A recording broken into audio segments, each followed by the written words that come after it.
A lot of people are out looking for the one solution to really fix comics, and it's a mistake. There's not one solution, and the word fix means a lot of different things to a lot of different people. But let's get into that.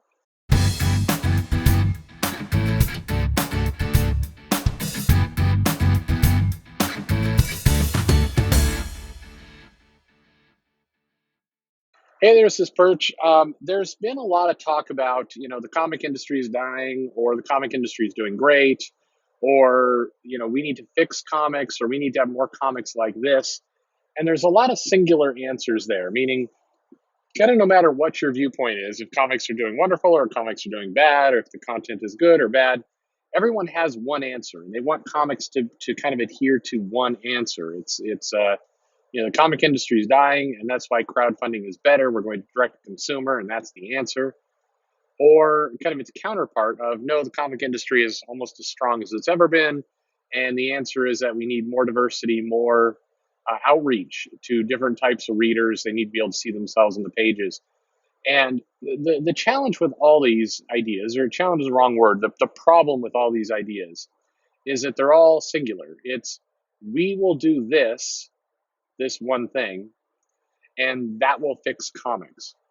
And the problem is on twofold. One, it's not one problem, and there's not one fix. There's a lot of fixes that are needed, and there's a lot of problems that are occurring.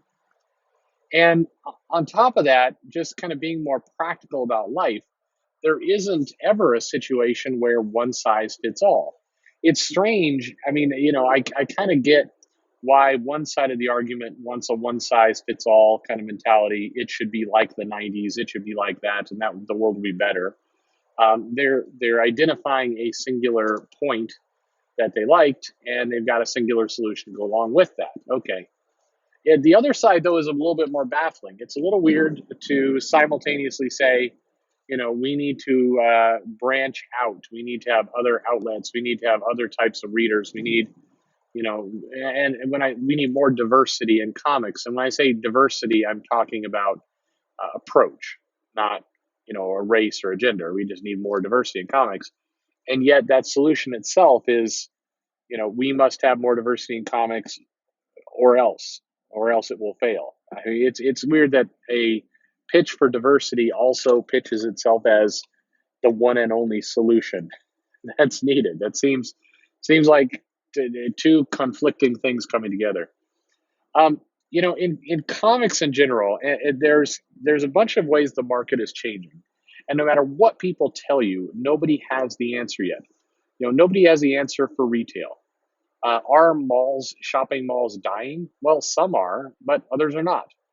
Is retail dying? Well, in some cases, yes. But if you live in any kind of populated urban area, you might notice that there is a massive amount of construction going on for shops and stores and different concepts and a new type of grocery store. And just there's always new things going on all the time.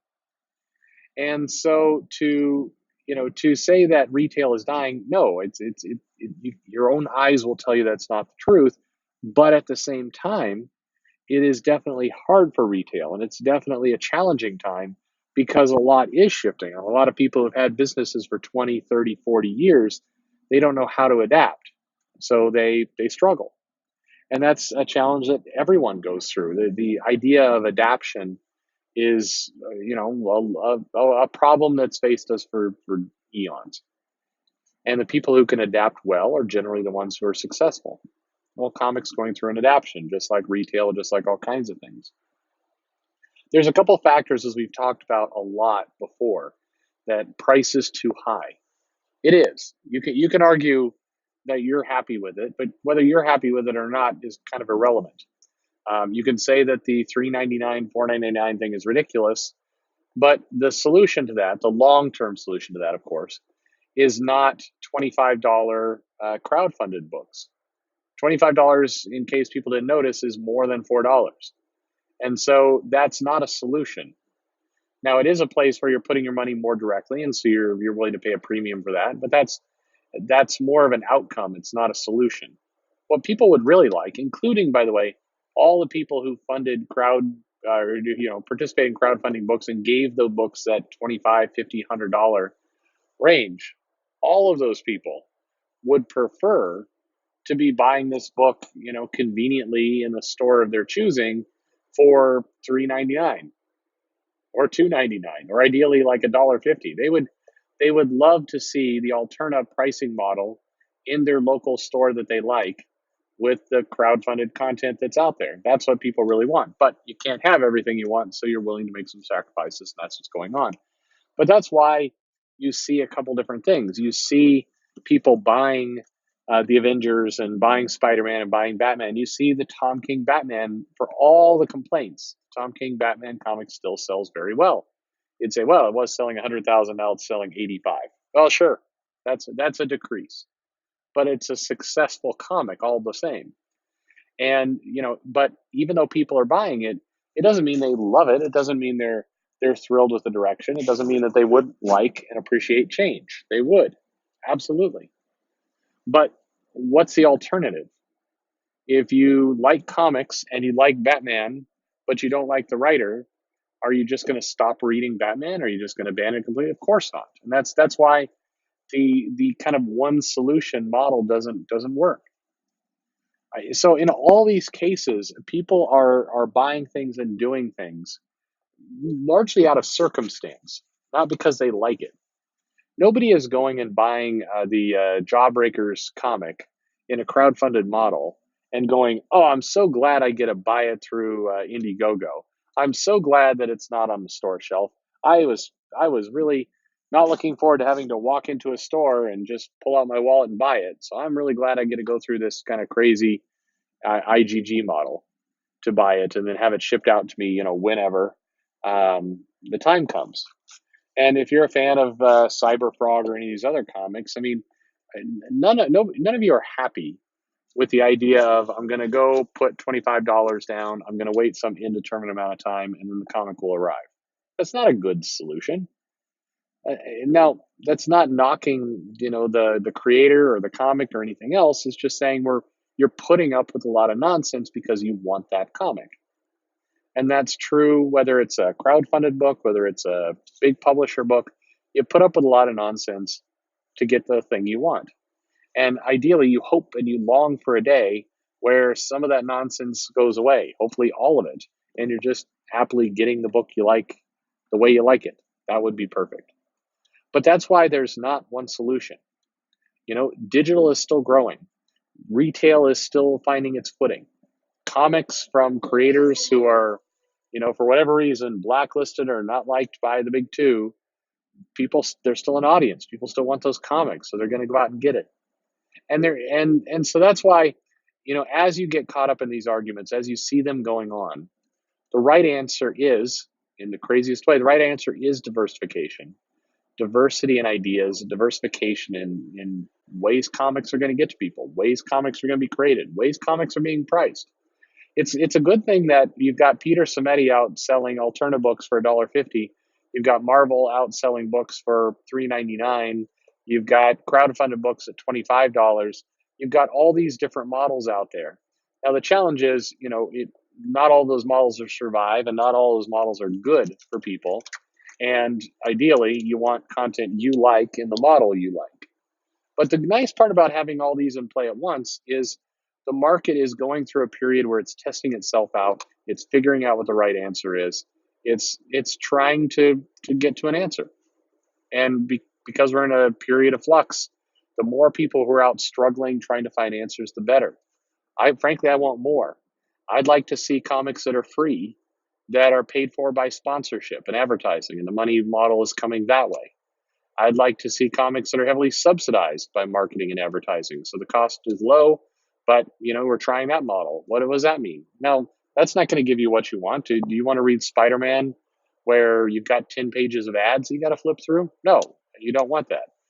What if you could get a Spider-Man comic for free, but Spider-Man has to wear like Adidas shoes around?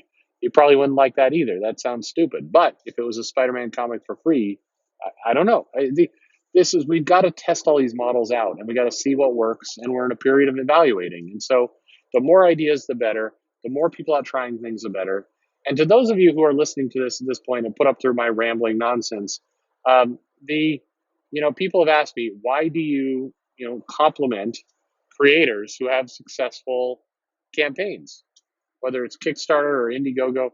It's like this creator is an enemy of the people. This is the why did you? The funniest one was when Richard Meyer's campaign ended for Jawbreakers, and I wrote on Twitter, "Congratulations, you raised a lot of money. You should be proud of that. Well done." And man, I got the craziest amount of people coming in and just like, "Oh, so you're a hate monger?" It's like, you know what? No, they that's just that's just silliness. But that's the internet for you. I think that the more we compliment, support, and push these other ideas, the more we will learn, and the more we can take advantage of it.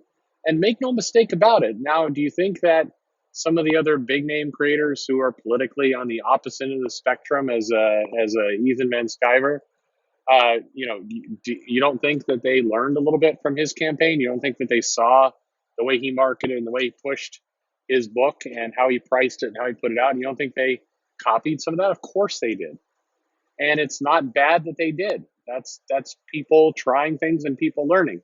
New ideas tried out in the market benefit everyone. And so it's good to have a lot of them, and it's good to be able to pick apart those ideas and recognize what works and what doesn't, and grow. That's the only way we're getting out of this hole. So there you go.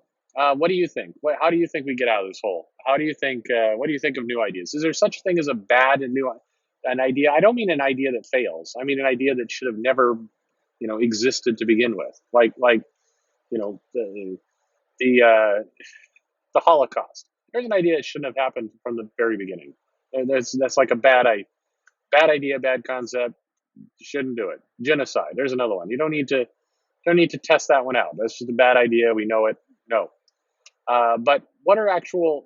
Is there such a thing as a where a bad getting rid of all the silliness? Is there such a thing where an attempt at something is just bad and shouldn't happen in the first place? Let me know. Like, subscribe, hit the bell for notification. Follow me on Twitter at Comic Perch. And to all of you out there, a big, big, big thank you for listening.